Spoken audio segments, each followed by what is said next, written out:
A psicomagia tem alguns fatores interessantes. A psicomagia critérios, né, para você criar uma psicomagia. O que é? Primeiro é um auto poético que articula os seus símbolos pessoais, né? Claro que um terapeuta vai te passar, ele vai usar os símbolos pessoais dele também, né? Mas é um símbolo que faça sentido para a pessoa, uma imagem que faça sentido. Tem que ser uma coisa que a pessoa nunca fez. Então, uma coisa que seja inédita também, que seja desafiadora. Tem que mover as energias da pessoa. A pessoa tem que ter não sei se é um medo, mas é uma, tipo, realmente, tem que ser uma coisa que tem que ser desafiante, né? Não pode ser simplesmente uma ação poética simples. Tem que ter alguma coisa que desafie, que seja inédita e que tenha um final positivo. Esse final positivo é uma coisa interessante, porque a gente vai ver muitos artistas de performance que trabalham com ações poéticas que não têm finais positivos. E o Jodorowsky mesmo nos filmes e em algumas ações que ele propõe logo no início, lá da época do teatro, ele percebe que é muito importante dar um fechamento para o seu inconsciente. Não é só destruir uma figura repressora, mas construir alguma coisa a partir dessa destruição. Às vezes tem ruptura, várias psicomagias trabalham com ruptura, com queimar alguma coisa, com abandonar alguma coisa, com fazer um gesto agressivo ou violento, mas depois isso precisa ser redigerido para não ficar em aberto no seu inconsciente. Então você vai criar uma coisa positiva no final, que pode ser enterrar, que pode ser plantar, que pode ser, dependendo da sua psicomagia, vai ter alguma coisa que finalize, que encerre e que coloque uma esperança de um novo nascimento a partir dessa transformação. Claro, a psicomagia vai ter... É um xamanismo, né? Um xamanismo contemporâneo, um xamanismo com influência da psicanálise, da psicoterapia, mas é um xamanismo, então pode servir para qualquer coisa, para qualquer tipo de problema, seja pessoal, familiar, problemas físicos, problemas psicológicos, problemas de qualquer tipo, né? Psicossomáticos. Então vai ter uma gama também que vai variar tanto com o problema que a pessoa tem, com a questão que ela tem, tanto com o imaginário, né? Então eu tenho um imaginário, outra pessoa tem outro imaginário, e a gente vai estar trabalhando com arquétipos que vão se enquadrar dentro de um símbolo mais ou menos familiar, e a gente certamente vai estar sempre, em algum momento, se remetendo a símbolos arquetípicos maiores, né? O pai, a mãe, o feminino, o masculino, o antigo, o novo, a morte, o renascimento, são arquétipos que estão em todas as culturas e que vão surgir para a gente também, mas às vezes vão surgir de uma maneira contemporânea, de uma maneira com um símbolo, como os símbolos dos sonhos, né? Outro link que se faz, né?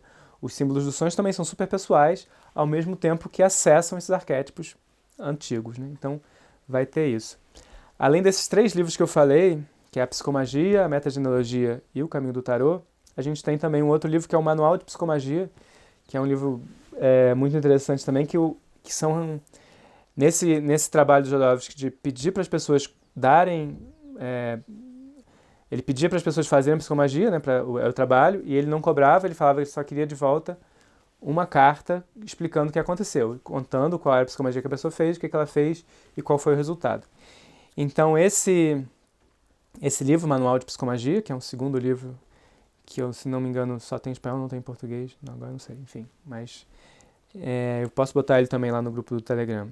Ele vai ter uma compilação de dezenas e dezenas de macumbinhas, né, no fim das contas. São macumbinhas contemporâneas, essas psicomagias que as pessoas realizaram para se curar de alguma patologia, para se libertar de algum trauma, de alguma limitação.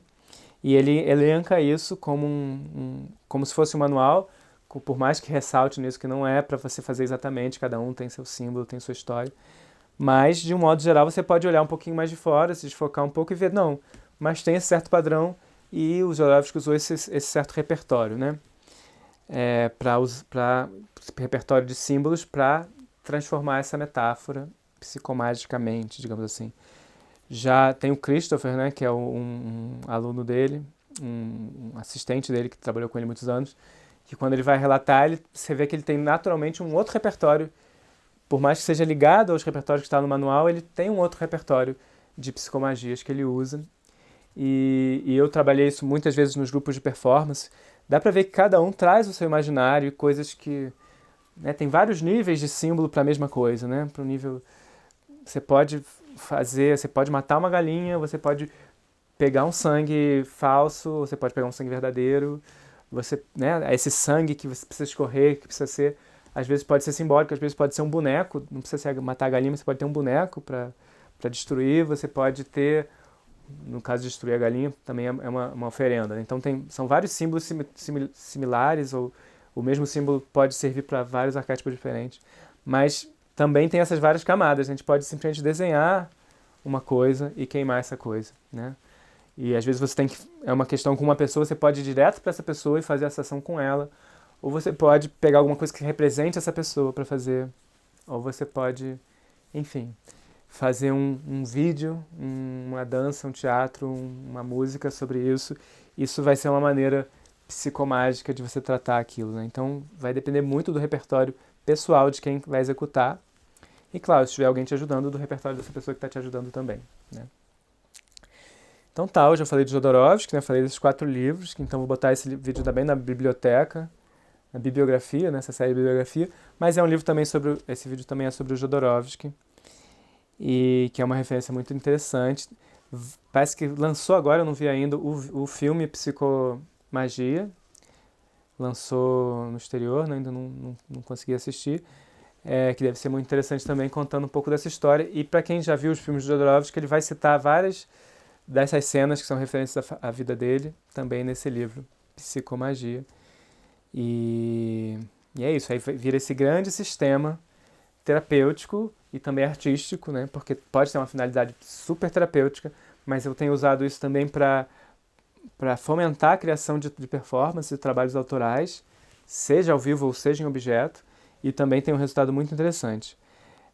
Quando você começa a lidar com o seu material pessoal, para transformar ele, também é um lugar muito potente de você estar construindo a sua obra poética enraizado assim, na sua experiência pessoal ou familiar, né? Então, eu entendo que é uma ferramenta não só terapêutica, seja a psicomagia, seja a metagenealogia, seja o tarô, são ferramentas terapêuticas sim, e ao mesmo tempo são ferramentas que te podem levar para outro lugar, podem ser guias criativos, podem ser nortes para a produção poética.